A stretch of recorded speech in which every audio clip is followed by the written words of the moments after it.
Sud Radio Découverte Tourisme, Stéphane Zeremeta. Bonjour mon cher Stéphane. Bonjour Maxime.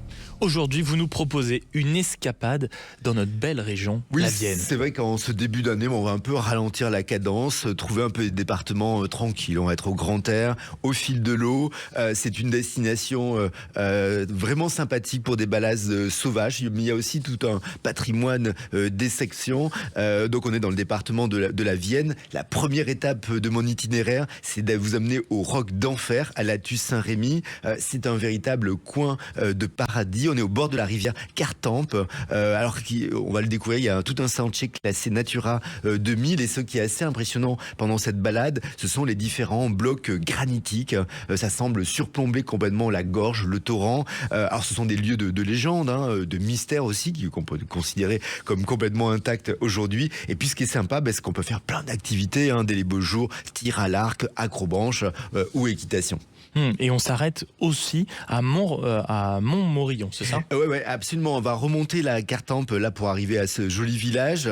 D'ailleurs, pour le faire un peu de façon ludique, il y a l'Office du tourisme qui a mis en place une activité. On va se glisser dans la peau d'un journaliste. On complète un journal local. Il y a des énigmes à résoudre. Alors on fait ça en prenant des photos. C'est un appareil instantané. C'est très ludique. Ça permet de voir le village un peu autrement. Et puis après ça, il faut absolument faire un tour au cœur de Montmorillon, à la découverte de la cité de l'écrit et des métiers du livre. Là, on va flâner dans une vingtaine de librairies, de bouquinistes, d'artisans. Il y a aussi, qui est intéressant, il y a un musée de la machine à écrire et à calculer qui est dédié à l'histoire de ses inventions. Et on a plus de 200 machines qui sont exposées. Certains fonctionnent encore. Aujourd'hui, elles sont vraiment très bien. Et puis avant de partir, on va faire une petite pause quand même pour déguster un macaron, parce que c'est la spécialité de Montmorillon. Il est croustillant, craquelé à l'extérieur. Mais en fait, la spécificité, c'est qu'il n'y a pas de garniture à l'intérieur. Bon, je sais pas trop comment il le colle, mais en tout cas, ça fonctionne. Mais rien que pour ça vaut le détour. Et en tout cas, ça vaut le coup d'y goûter, c'est assez addictif. Et si on remonte un peu, on se dirige vers le nord, en direction de l'abbaye Saint-Savin. Oui, alors ça, c'est un des sites incontournables du département. C'est cette monumentale abbaye de Saint-Savin qui se trouve au pied de la Cartempe encore, qui est inscrit au patrimoine mondial de l'UNESCO. Le plus impressionnant, c'est sans doute le plafond de la nef qui est recouvert vraiment d'extraordinaires peintures 11e, 12e siècle. C'est le plus grand ensemble de peintures murales de l'époque romane, qui est aujourd'hui conservé en Europe. C'est un véritable livre d'images à 17 mètres de hauteur. Et puis en 2026, on a les anciennes cellules monastiques de l'abbaye qui accueillent une nouvelle exposition sur l'Arche de Noé.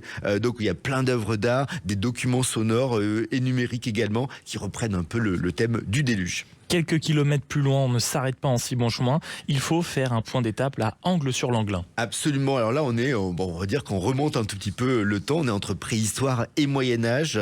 Angles-sur-Langlin, fait partie des plus beaux villages de France. Il est installé sur un piton rocheux. Donc on est au-dessus de la rivière Langlin, avec le centre qui est traversé par de petites ruelles, des pentes. Vraiment, ça vaut vraiment le coup d'œil. Et puis, plus haut sur la falaise, il y a une forteresse vraiment impressionnante qui veille sur le bourg médiéval. Le premier donjon, en fait, il date du XIe siècle. C'est vrai qu'il y a plein de glaires qui sont passés par là, mais en tout cas, le panorama reste absolument exceptionnel.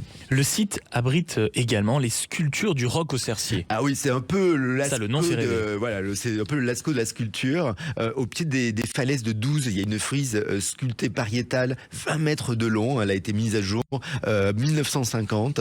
Elle remonte à l'époque des Magdaléniens. Et on peut y voir des bisons, des chevaux, des félins. Il y a 3 femmes, une tête d'homme. Et il y a tout un centre d'interprétation qui permet de découvrir une reproduction de la frise.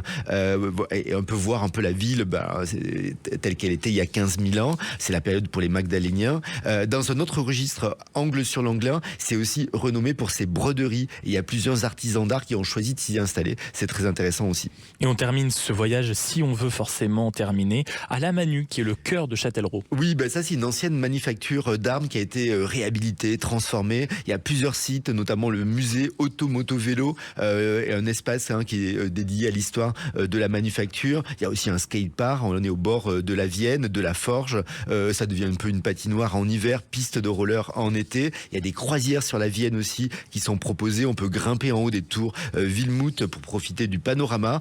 C'est vrai que le lieu a vraiment préserve le patrimoine industriel matériel technique tout en se modernisant. C'est plutôt sympathique. En tout cas, ce département de la Vienne nous révèle pas mal de surprises. C'est vraiment assez idéal pour se mettre au vert quelques jours. Donc il faut monter dans le train. Merci beaucoup mon cher Stéphane. Merci à vous.